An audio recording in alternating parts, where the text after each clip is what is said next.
Hi, this is Ms. Delosier, and these are your notes on homology and evidence for evolution. So homology is when we're talking about organisms that have similar characteristics that are resulting from a common ancestry. So they have a shared ancestry between the organisms. So you have traits that demonstrate the organisms share a common ancestor. So there's all sorts of different traits that we can look at. The first one that I want to actually look at is the forearm. So we're going to look at the forearms of several different organisms. So that's the forearm of a whale, and this is the forearm of a horse, and this is the forearm of a human. You guys should be familiar with this one. Bones get a little small in this one. And the forearm of a bat, getting a little weirder looking.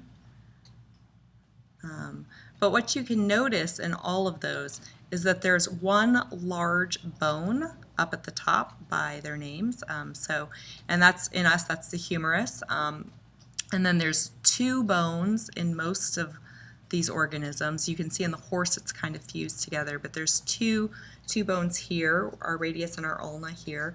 But there's two bones in all of those. And then you have the our phalanges, our fingers. There's 5 phalanges, and in the horse what's happening is if you actually if I was a better artist, or if we zoomed in more, you could see that you're getting a fusing of those bones together. But you basically can see through the forearm, the forelimb rather, the forelimb of these organisms, that they have similar bones. The second type of homology is molecular homology, and molecular homology is a little different. Oh, in the forelimb, the things that are similar is the number of the bones and the arrangement of the bones. We already talked about that. In the molecular homology, what you're seeing is that organisms are sharing genes. So if you actually go through and you sequence the DNA of these organisms, you'll see that there's a lot of genes that are basically the same genes. And so the more closely related the two species are, the more the DNA sequences are identical. So the closer the DNA sequences are to one another, the more molecular homology there are, and the closer related those organisms are. And the gene that we're going to use the most for this in class is going to be hemoglobin. So we'll look a lot at hemoglobin and what organisms have pretty much identical hemoglobin to humans, and then we can kind of look at how distantly related different species are based on how different their hemoglobin molecule is from ours. And the next thing I want to talk about with the homology is the concept of vestigial structures. So we've talked about this a little bit. A vestigial structure is a remnant structure. So it's a remnant of features that served a function in a common ancestor or in an organism's ancestor, but no longer serves a function. So let's look at the whale. The whale's a vertebrate, it's a mammal. And so let's draw its spine in. And then the whale, and you don't see this because it's actually inside the whale's body, but the whale, there's its vertebral column. The whale actually has a pelvic bone, and it actually has a femur.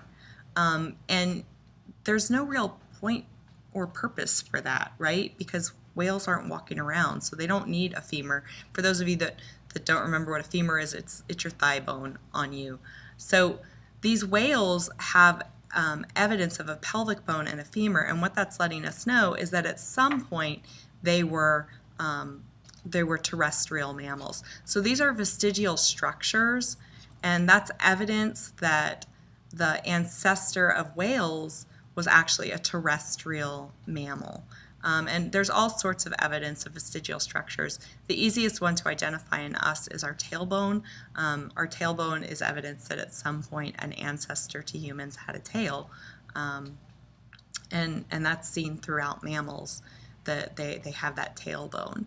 So I hope that helps you understand what homology is and what homologous structures are. Homologous structures are structures that might have a different function, but they share a common ancestry. And vestigial structures are structures that are remnants of an organism's ancestors. And one of the things that I want to mention is that the reason that this pelvis and this femur haven't completely gone away is because evolution isn't directed that way. It's not going to just, well, I'm not using the femur, so it's gone. What happens is as mutations accumulate in the organism's genome, mutations that affect the pelvis and the femur may or may not be selected for or against. So what happens is if that leg is sticking out and that's creating drag on the whale, and that makes the whale swim slower and makes it more susceptible to predators or less likely to go ahead and get its food,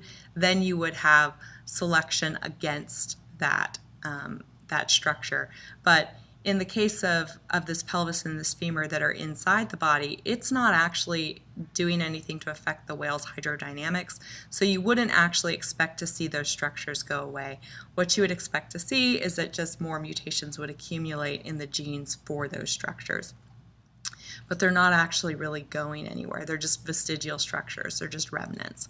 So I hope that helps, and if you have any questions, please come on in and let's talk about it.